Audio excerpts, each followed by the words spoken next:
Hey, pilot, welcome back to Ready for Pushback. It's Nik Fialka. Today's conversation is with Trent Dyrsmid from Fly with Trent. And if you are a social media person, you do the Instagrams or the YouTubes or whatever, you have probably seen Fly with Trent and all of the cool content that he puts out, the conversations about him going from kind of zero to hero as a 55-year-old guy into from nothing to the world of regional airline pilot in a short period of time. Really cool content, really cool information. But if you do follow him, you know that he was recently diagnosed with cancer. And that's what today's conversation is about. So please do me a favor and listen to it. There's a GoFundMe for him in the description below. So please click the link, be an awesome pilot, help his family out. I am going to do that. And I recommend you do it as well. But I think you should listen to the show because it's so interesting. He's such a good dude. And we like good people here. So sit back, relax. Let's get ready for Pushback. Most pilots don't understand what career opportunities are available in the world of aviation.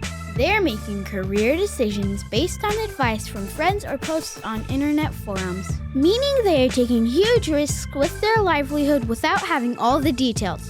This podcast was created to help you understand the aviation industry so you can find your dream job. Let's get ready for Pushback. Here's your host and my dad, Nik Fialka. All right. Well, we're flying with Trent today. Hey, buddy, how are you? I'm doing well, Nik. Thank you so much for having me on the show with you. It's a real thrill to be here. Dude, it is so good to finally meet you face to face and see you. So for those of you that don't know, Trent is a bit of a social media aviation influencer, and he's not 21 years old. It's amazing. That is true. I'm a little older than 21. I turned 55 earlier this year. Awesome, dude. Well, tell me, you are a second career guy, and you are big in the aviation social media space. So talk to me about how you decided to become a pilot and how you decided to do the social media thing. So I've been an entrepreneur for 30 years, built and sold a number of companies, some successful, some so-so, had a few that weren't successful. So it's, a journey of ups and downs, up for the most part. And then my last company was a waste management business. And we started it, in like the fall of 22. And it was going like gangbusters out of the gate. And then our only competitor here in Boise, Idaho, decided to start a price war with us in month 4. So they had a large customer base. We had a rapidly growing customer base. We were quickly stealing customers from them. And I have no interest in a price war. When my employee called me to say that, we just lost a bunch of the major construction companies that we had just gained, we were on spring break in San Diego, and I turned to my wife and I said, we're done. I'm not doing that. So we sold all the equipment. And she's said to me, well, what are you going to do? And I said, honey, for the first time in my life, I don't have the foggiest idea. I'm burned out because the other company before that, which I still own, is a software company. And while it's okay, it didn't achieve the goals that I had for it. And I put a lot of my time, energy, and resources into it. It kind of sucked the life out of me. And I said, I think I'm ready for something that's a little bit more fun on a day-to-day basis, something that, I could easily do for the next 10 years or so. And it would be relatively good pay, part-time work, so I could continue to invest in real estate on the side. And so I was basically describing an airline pilot job, not really knowing I was describing an airline pilot job. And she goes, I have this pretty fancy flight simulator here in my office. It's like VR, full motion, like it's pretty nerdy. And she said, well, I know you like flying airplanes and you got your pilot's license when you're back in your 20s. Why don't you go be a pilot? And the idea immediately clicked with me. But of course, I, like many other people, especially later in life, thought, well, how long is that even feasible? So I talked to a mentor of mine, a good buddy, who was a similar path to me, entrepreneur, real estate investor, all the things. And he had become an airline pilot a year earlier. And so I called him and I said, hey, Dave, do you think do you think this is possible? And he said, yeah, it totally is. And, thanks to the post-COVID hiring boom, there's a lot of jobs and pay went up a bunch. And he says, you should do it. And so I enrolled in the same flight school that he recommended, which was out in Ohio. And while I was waiting for my start date, just for honestly kicks, I put this video up on YouTube that said, is 53 too old to be an airline pilot or to become an airline pilot? And I had been on YouTube for like a decade with my other business stuff, but no, like I was not an influencer. I would get hundreds of views per video, not hundreds of thousands of views. And much to my surprise, the very first video in the first week got somewhere around 10,000 views, if memory serves me correctly. And I was pretty stunned by that. And so I thought, well, okay, I'll make another video. And so the next video had this really long title, and it was something to the effect of my 18-month plan to become an airline pilot and to make six figures as an airline pilot starting at age 53. Like, talk about word salad. And that video blew up 100,000 views in a week. And suddenly I became this guy that, and at that point in time, there was two crowds. There was 2/3 of the people that were watching were cheerleaders. Perhaps I was inspiring them. Perhaps they were just watching for entertainment. I don't know, or I didn't know back then. And then a solid third of the people were trolls. They were telling me what an idiot I was, and it's too late, and you're too old, and in your claim is bullshit, and no, you can't do it. And nothing fires me up more than people telling me I can't do something. So I thought, all right, we'll see how this goes. So that video, then I just kept, so I went off to flight school in Ohio. I packed up my fifth wheel, drove out there, left the family at home, at least for the first month until my daughter was out of school. And I started training at a fairly feverish pace. I was doing 2 flights a day. Most days I would do a simulator ride in between those 2 flights. And some days I would also do a cross-country flight at night. So I was flying a lot. And within 91 days, I had a Canadian private pilot's license when I started, and I had 100 hours. So it was quicker.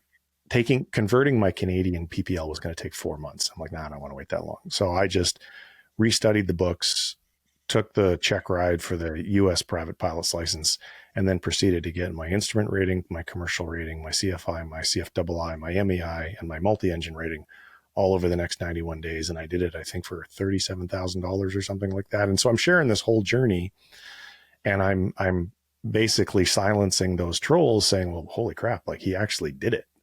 Or I did the first part of the journey. I hadn't got hired at that point yet. So that was kind of how it started. And it has been, there's a lot more to tell, which I'm sure we'll talk about later, but it has been a wild ride, to say the least. And it's been a lot of fun, and it's been interesting. I've got a question that is more guy that does a podcast to guy that does YouTube stuff to, like, do you feel like I have the obligation to be consistent and to put content out? No, I only ever did it when I was inspired to create something. I never created an editorial calendar. I never said I'm going to publish every Thursday at 3:00. I published when I had something to share, and that was it. Everybody can go to your YouTube and see the journey. I want to encourage that, because that part of the journey is really inspirational, and it's a really big accomplishment, I think, because there are lots of different ways that people go about the stuff, and they feel like the only way you can do it quickly is to pay tons of money, right? And to just give yourself over to some puppy mill. But there are other ways. And so how do you recommend people like choose a flight training program, especially as, you are a generation removed from people that do stuff all digitally, and you grew up with books and paper and all of that. And now things have changed. So what advice do you have? Well, I've got lots. Go for it, Bubba. So, first off, the school that I went to was a bit of an anomaly in that they had no lack of DPEs. And so the combination of my work ethic plus their in-house maintenance department to make sure that airplanes weren't down for like annuals were done in the middle of the night. Like they kept these machines going. I never had to wait more than a day or two for each check ride. In my last 2 weeks, I did 4 check rides. But that school now is, a lot of people ask me for their name. I don't share it on social media anymore because when I did, their phone wouldn't stop ringing and the owner got a little annoyed and he called me and he's like, dude, like we don't even want to train private pilots. It's not what we do. Their expertise or their forte is sort of accelerated CFI. So it's not easy to replicate that because I don't know of any other school like that doesn't cost $120,000. So what has been working really well, because, since I stopped being a CFI, so just to complete what I was telling you earlier. So after I graduated from flight school, I became an independent CFI. I flew usually 40 hours a week. Thanks to the YouTube channel, I had no lack of students, tons of students. So I've worked as an independent CFI, and 23 months after this whole thing started, I was in training at SkyWest Airlines when the other bad thing happened, which we'll talk about later. Yeah. And so what I recommend for people is to find an independent CFI who believes in accelerated flight training. And there's so much controversy around such a simple idea. Accelerated flight training means one thing: fly more often. That's it. I flew twice a day, every day, 7 days a week, fly more often. Now, can everyone afford to do that? I don't know. We're not going to, dive into everyone's finances. I could afford to do it. I'm sure other people, especially middle-aged people, can afford to do it. Maybe 20-year-olds can't. I don't know. But that's all that it is. But you go to school after. I've had so many people over the millions of views of my content. I've had so many people leave comments and say, "Hey, Trent, I went down to the local flight school and I said that I told your story and I wanted to get it all done in the same amount of time as you, or even a couple months more." And they told me, "No, it's totally impossible. I can't do that." Well, this guy did it. And all I did, I'm no genius. I'm no wizard. I mean, yeah, the flying part for me was easy, but I had to study, and I'm not a great studier. I had to do all that stuff too. It's just fly more often and treat it as though it is your very full-time occupation. Now, again, I had the support of my wife. I had the finances to be able to do it. So not everybody has all of those ingredients. So you're going to have to add some more time to the time frame. But just work with an independent flight instructor. And over the last 3 or 4 months, I've been steadily referring people into a nationwide network of CFIs, never had a single complaint. So if people need help finding a flight instructor, they can just go to flywithtrent.com and then get a hold of me and I can help them do that. But that is going to be much better than a school in most cases, because number one, you're probably not going to rotate through a bunch of different CFIs and have to redo certain parts of your training. Number two, you're probably not going to be sharing the airplane with too many other people. And number three, schools, for the purposes of covering their ass, they have very limiting minimums. So there's a major school here in Boise, and they're on the ground all the time because the ceiling's too low or the winds are too high or whatever. And these were not dangerous conditions, but their insurance policy requires them to have ultra conservative minimums. So I had a student who came to me to do instrument training after he got his private pilot's license at this school. He's like, "Oh yeah, every week, 50% of my flights were canceled for either aircraft maintenance, lack of instructor, or ultra conservative minimums." Well, how do you go? And then stage checks and lack of DPEs and all the things. So that's the norm at a lot of flight schools. Or you can go pay $120,000 to go to the big box, but that's a lot of dough, man. You don't need to pay anywhere near that much money. And it doesn't get cheaper every day. I do think that the idea of getting the reps, flying more often, makes you a sharper student. I would actually tell somebody that they are doing a disservice if they are not consistently flying, because the bigger it's a perishable skill.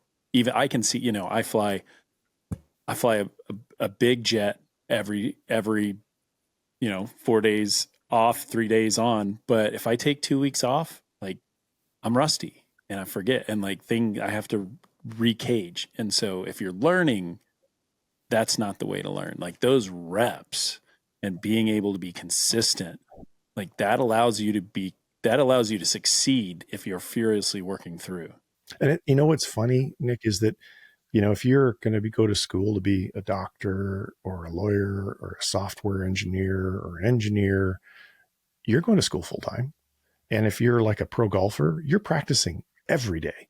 And people poo-poo, oh no, you can't fly too often. It'll be overwhelming. What? It just makes no sense. Look at the military. They have these condensed training programs for a reason. They figured out that that's the way to do it.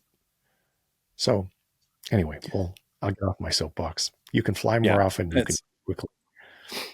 As somebody that has fought through military flight school and then instructed in military flight school, I can tell you it is exhausting and it is a lot and there's a lot required from you. But when you're done, you're excellent.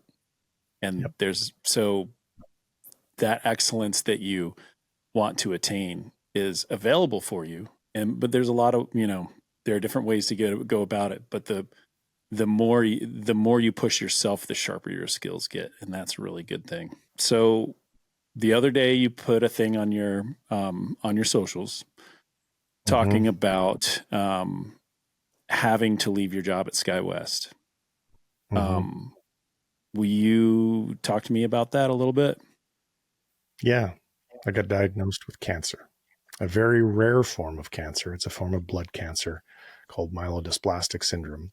And it cost me my medical, and that cost me my job. However, as sad and crappy as that is, there is a silver lining in that this form of cancer is curable. And when I was terminated from SkyWest, I was flagged as eligible for rehire. My training manager said, Trent, as soon as you get your medical back, call me and we'll get you right back in here. So we'll call it a layover.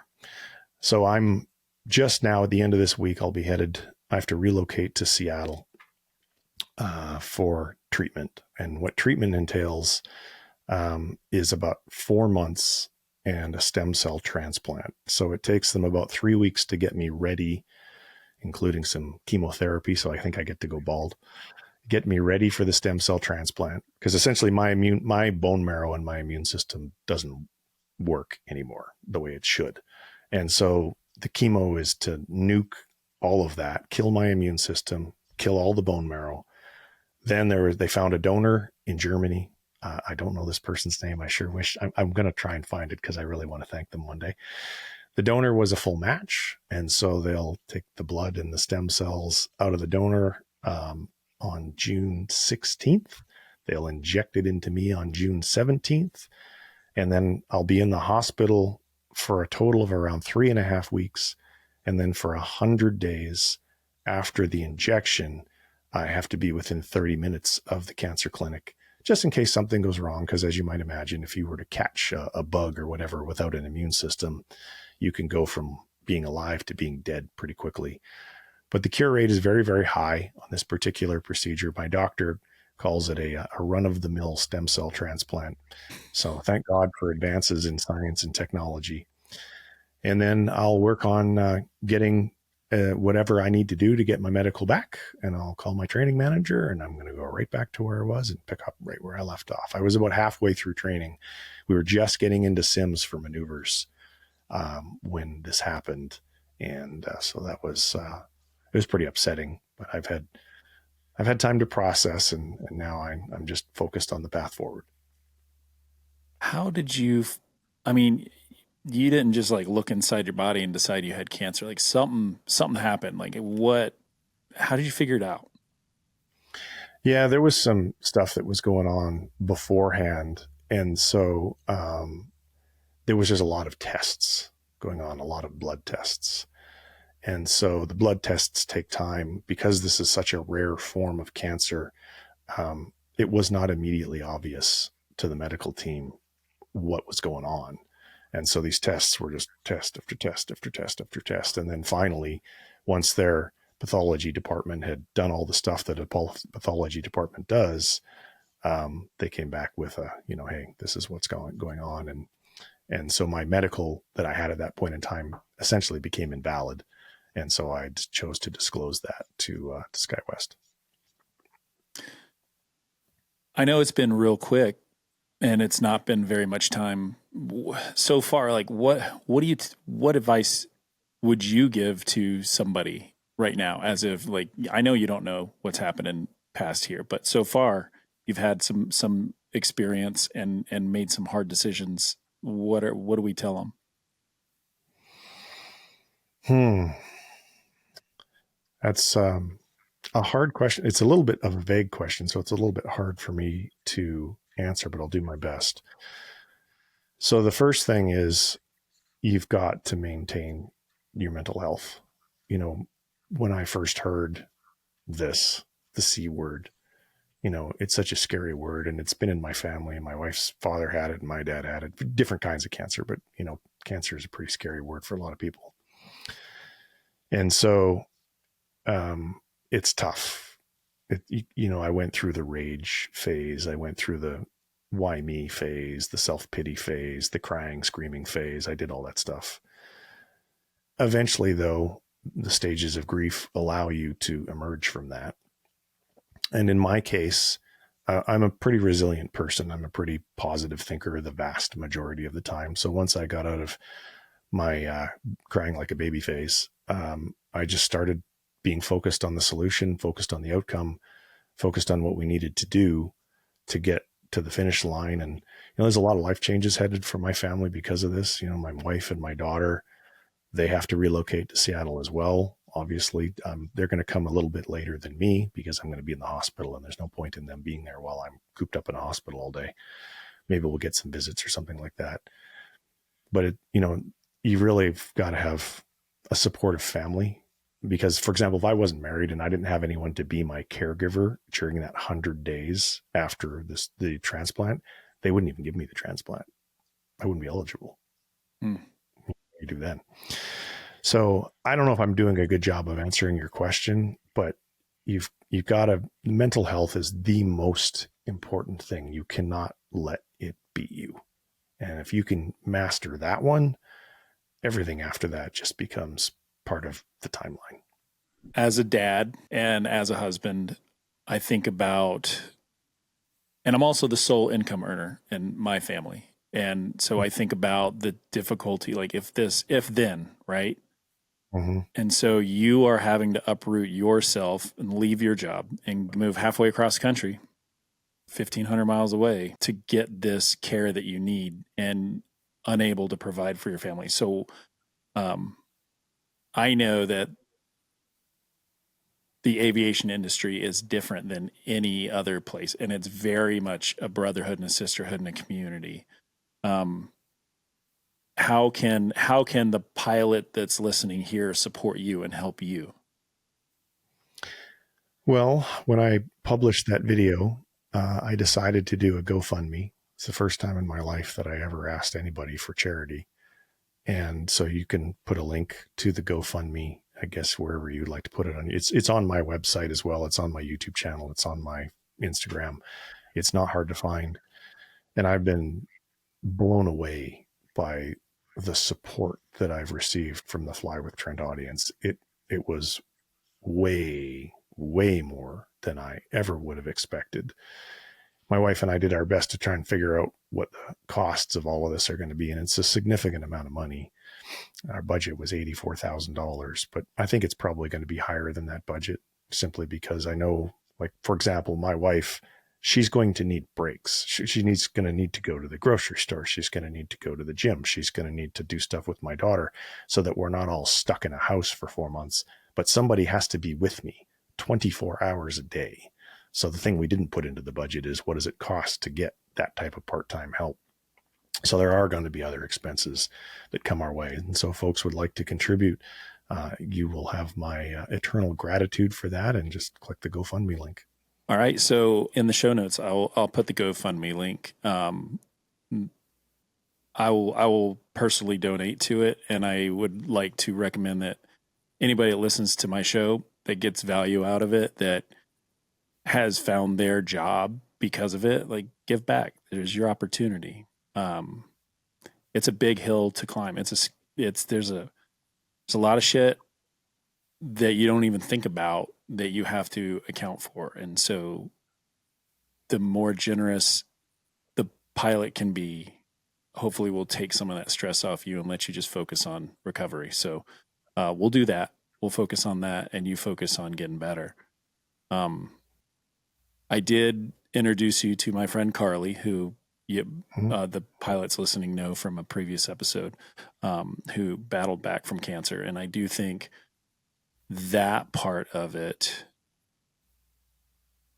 I hope it's not the longest part, right? I hope that when this is taken care of, like, you go get the stem cell, make it happen, that the FAA sees the periodicity of, like, okay, it takes however many days after treatment to prove that you're okay and you're not going to die of cancer in the plane or whatever. And so I hope that action is quicker and deliberate and not drug on. That's my big fear, is like the federal government stuff always drags on. Yeah, mine too. The FAA has been, their staffing has been reduced significantly, like many other government employees. And, how long is that going to take? I don't know. And that's these days, that's my greatest stress, is how long is it going to take me to get back to where I already was? Like, I would have been graduating my Embraer 175 type rating in about a week, and I would have been going to IOE. How long is it going to take me to get back there? I hope not more than a year. I mean, personally, I'd like to get back to training in 6 or 7 months. But I can tell you the 175 is going to be the nicest thing you fly until you're on like a 787. It's the nicest plane, man. Yeah, it's a pretty sweet plane. It's a flying computer. It is a flying computer. It's amazing. I loved it. Well, Trent, man, thank you for coming on. I know, I literally reached out to you last night, and you texted me this morning, and we're like, let's go. So thank you. You're awesome. Well, thank you as well. You're also equally awesome for giving me this airtime, and thank you everyone for listening. It's a pleasure and a privilege. Sweet, man. All right. The GoFundMe is in the notes. Y'all go fund him. All right. Let's go. All right, pilots, that's a wrap on this episode, and I know what you're thinking. You need to make yourself a little bit better. So how do you make yourself a little bit better? You tighten up your resume. So here's what I want you to do. Go over to my website, spitfireelite.com/podcast, and you can download my free resume template. It is tight, organized, and it's the perfect pilot resume. It's just something I like to do for the pilot group, and it is free to you. So go over there, spitfireelite.com/podcast, and download your free resume template. While you're over there, look at all the services that we offer. Lots of great interview prep, lots of great application review. Everything you need to be a professional pilot is right there. spitfireelite.com/podcast. Thanks, and I'll see you on the next episode.